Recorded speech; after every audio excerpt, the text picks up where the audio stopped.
The Australian Aboriginal Dreamtime stories tell that all things, plants and animals were created by Bayami, the Great Spirit, through Yi, the Sun Goddess.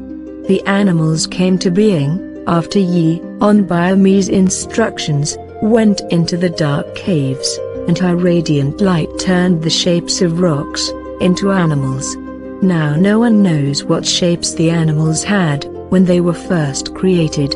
However, it is said that after a time, the animals became unhappy with the shapes the Great Spirit had given them. They had various preferences. Those who lived in water wanted to walk on the land. Those who walked on the land wanted to fly in the air. Being ashamed of how they first were, the animals grew sad and hid themselves. The green plants expressed sympathy and became sad too for the animals that they wilted and died.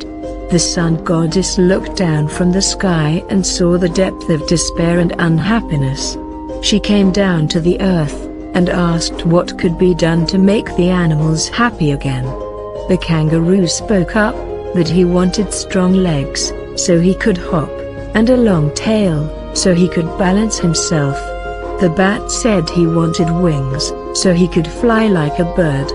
The lizard said he wanted legs so his belly didn't drag on the ground. The Sun Goddess listened carefully, all the while they made their complaints. She granted these wishes and rose back up into the sky. However, the Sun Goddess knew these changes would not bring them happiness for long. The animals failed to understand that whatever had an advantage had a disadvantage, and that even with their new looks and abilities, all was not going to be perfect. They would have to endure some dangers or setbacks. For instance, the stick insect wanted to look like a twig, but this would mean he would have to stand still for hours. Also, the mopoke wanted large, shining eyes, but this would also mean he would have to live in the dark and only hunt at night. This story emphasizes that changing our appearance and getting exactly what we want doesn't guarantee us happiness for a very long time. We soon grow bored and tired of the new thing we have, or the new way we look, and will always want something different.